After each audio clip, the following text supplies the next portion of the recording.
Manifestation में बहुत ताकत होती है, तो जाके वो जन्नत ले सकता है, बट कनाडा में पीआर नहीं ले सकता। 510 मतलब 510 बहुत होता है। So hi everyone, welcome back to another video. जैसे कि सबको पता है, देखो कनाडा में पीआर लेना ऑलमोस्ट इम्पॉसिबल हो गया है। मतलब इंसान जन्नत ढूंढे ना तो जाके वो जन्नत ले सकता है, बट कनाडा में पीआर नहीं ले सकता। ये हालात हो रखे हैं। अभी जैसे ड्रॉ आया था हेल्थ केयर का लेटेस्ट लास्ट वीक, तो उस ड्रॉ में 500 लोगों को इन्विटेशन भेजा गया था, और वो भी उन लोगों को जिसका CRS स्कोर था 510। 510 मतलब 510 बहुत होता है।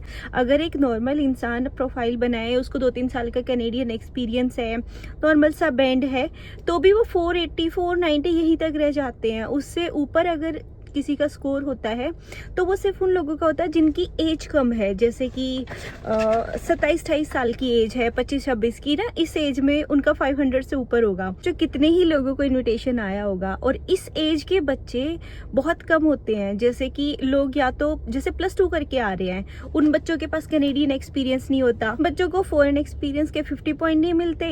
50 पॉइंट की वजह से वो ऑलरेडी 400 से 450 के बीच में रह जाते हैं।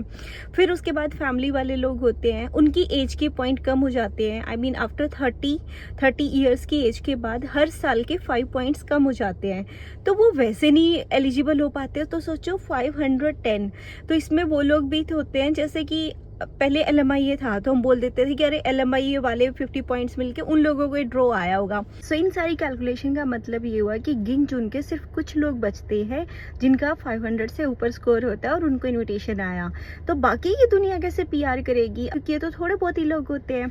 तो ऐसे में बोला जाता है कि चलो कैटेगरी ड्रॉज में ट्राई करो, मतलब कि जैसे हेल्थ केयर है, फ्रेंच है, आप इन ड्रॉज वाली जॉब ढूंढो। इनके पास ये वाली जॉब थी, अब तो सोचो उनका भी CRS इतना ऊपर है, जबकि गवर्नमेंट ने तो बोला था कि ये लोग ट्राई कर रहे हैं कि जैसे जनरल कैटेगरी को भी ये लोग बिलो 500 में लेके आएंगे, इसलिए ये सारे स्टेप्स हो रहे हैं।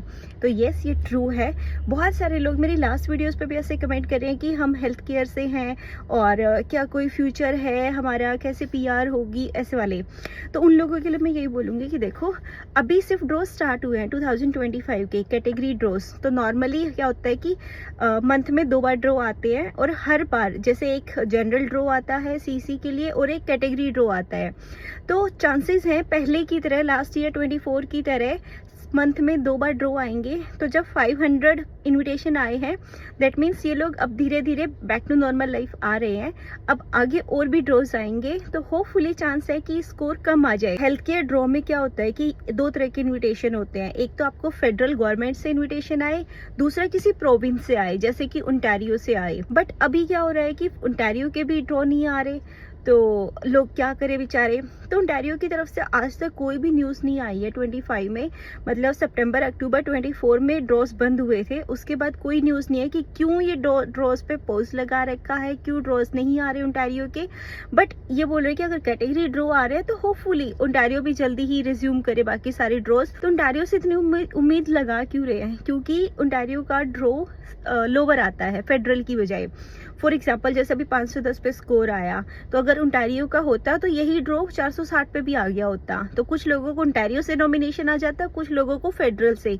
इस तरह करके प्रोफाइल कम हो जाते, तो CC में फिर कैंडिडेट कम बचते, तो उसकी वजह से CC का ड्रॉ भी डाउन आ जाता। बट जैसा भी है, अब देखो नई गवर्नमेंट आई है, थोड़े से तो चेंजेस आते हैं। सो ऐसे टाइम पे देखो पैनिक करने की ज़रूरत नहीं है। अगर आपका 460 480 इसके बीच में कोई भी स्कोर है तो आराम से बैठो। अभी 2-3 महीने के अंदर दोबारा फिर से ड्रॉज आएंगे, 2-3 महीने क्या, इवन नेक्स्ट वीक भी ड्रॉ आना है। तो मे बी ये लोग फिर से हेल्थ केयर और एजुकेशन को ही ड्रॉ में निकाले, तो बस दोबारा ड्रॉ जरूर आएंगे। ऐसा नहीं है कि ड्रॉज नहीं आ रहे। सेम ऐसे ही एजुकेशन के लिए है, जहाँ तक है मतलब जहाँ तक मेरा दिमाग बोलता है, फेयर चांसेस हैं कि ये दूसरे हफ्ते में फिर से एजुकेशन ड्रॉ निकालेंगे। जैसे कि अभी 479 पे ड्रॉ आया था ना, सेम ऐसे ही कुछ लोग ऐसे भी वीडियोस बना रहे हैं कि अब हेल्थ केयर को भी बंद कर देंगे, जैसे स्किल्ड को बंद कर दिया है। और ऐसा नहीं हो सकता, क्योंकि 2024 एंड में ही 60,000 हेल्थ केयर वर्कर्स की ओपनिंग डली थी जॉब बैंक पे, जो कि गवर्नमेंट वेबसाइट है। तो ये लोग तो सिर्फ जॉब बैंक को ट्रस्ट करते हैं, इंडीड, लिंक्डइन इन सबको नहीं करते। तो इसका मतलब देखो हेल्थ केयर कितना इन डिमांड में है और लेबर शॉर्टेज कितना है। तो ड्रॉ नहीं आएंगे या इस कैटेगरी को बंद कर देंगे, ऐसी तो कोई उम्मीद है ही नहीं, ये सारी स्पेकुलेशन है। ड्रॉज जरूर आएंगे, हेल्थ केयर अभी कैटेगरी में ही रहेगा और बहुत जल्दी स्कोर भी डाउन आएगा हेल्थ केयर के लिए। तो देखो, जो कनाडा के बाहर से वीडियो देख रहे हैं और वो हेल्थ केयर में अप्लाई करना चाहते हैं, तो मैं यही कहूँगी कि देख, एक्सप्रेस एंट्री में अपना प्रोफाइल बनाओ। इसके लिए आपको एजेंट की कोई रिक्वायरमेंट नहीं है। यूट्यूब पे आपको बहुत वीडियोस मिल जाएंगी कि कैसे एक्सप्रेस एंट्री के अंदर प्रोफाइल क्रिएट करते हैं। वहाँ पर आपको एनओसी, प्राइमरी एनओसी कोड मिलेगा। मतलब जैसे वर्क एक्सपीरियंस के टैब में आप जाओगे, वो आपसे पूछेंगे आपने किस एम्प्लॉयर के लिए कितने टाइम तक काम कर रखा है, ऐसे ऐसे वाला जो पेज होगा। वहाँ पर आपको बस ये ध्यान रखना है कि सबसे ऊपर प्राइमरी एनओसी कोड है, वो आपका हेल्थ केयर का ड्रॉ कोड होना चाहिए, तभी आप हेल्थ केयर ड्रॉ में एलिजिबल होंगे। अब जैसे कि जो इंडिया से बाहर से हैं, फॉर एग्जांपल उनका स्कोर है 420 ना, तो वो लोग भी अप्लाई करके फाइल लगा के छोड़ दो, इसका कोई चार्ज नहीं होता। और जब भी ड्रॉ निकलेगा आपको फेयर चांस से इनविटेशन आ जाए, क्योंकि ओंटारियो में भी बहुत हेल्थ केयर वर्कर्स की जरूरत है और ओंटारियो बहुत ज़्यादा ड्रॉज निकालते हैं। 2024 के डाटा की बात करो ना, तो 380 पे भी हेल्थ केयर के ऐसे इनविटेशन आए हैं। OINP के ड्रॉज के लिए भी वो एक्सप्रेस एंट्री से ही पिक करते हैं, तो वहीं से आपकी फाइल पिक हो जाएगी और इनविटेशन आ जाएगा। तो और ओंटारियो में भी ऐसा है कि कोई रिक्वायरमेंट नहीं है कि आप कनाडा के अंदर होने चाहिए, आप बाहर अपने कंट्री में भी हो सकते हैं, कहीं से भी अप्लाई कर सकते हैं। और आज के टाइम पर अगर आपके पास मतलब एक्सपीरियंस नहीं है, तो आप कुछ ऐसे एनओसी कोड है हेल्थ केयर का जो आप पढ़ के देखो, अंदर आपको सिर्फ वर्क एक्सपीरियंस की रिक्वायरमेंट है, आपको एजुकेशन की रिक्वायरमेंट नहीं है। सो अगर आप कनाडा आना चाहते हो तो आप ये 6 महीने का एक्सपीरियंस गेन करो किसी भी एनओसी में। कुछ एग्जाम्पल के लिए 1-2 एनओसी में यहाँ पे मेंशन करूंगी जिसके अंदर आप अप्लाई कर सकते हैं। उनका 6 महीने का एक्सपीरियंस लो, सारे डॉक्यूमेंट्स इकट्ठे करो, फिर आप कनाडा की PR अप्लाई करो। फिर देखो कैसे नहीं PR मिलती।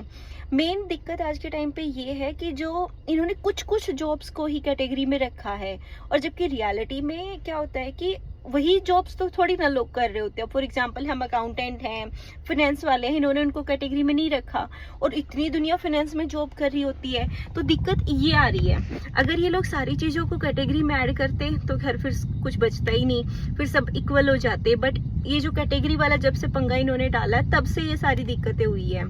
और ऐसा नहीं है कि सिर्फ अप्लाई करके छोड़ देना है, बी होपफुल। वो मैंने कहते हैं ना, मैनिफेस्टेशन में बहुत ताकत होती है। यस, अगर आप मैनिफेस्ट करोगे, ट्राई करोगे, तो आपका इनविटेशन जरूर आएगा। तो बस फिर वीडियो को एंड करते हैं और मिलते हैं किसी और अपडेट के साथ। तब तक के लिए take care and good bye.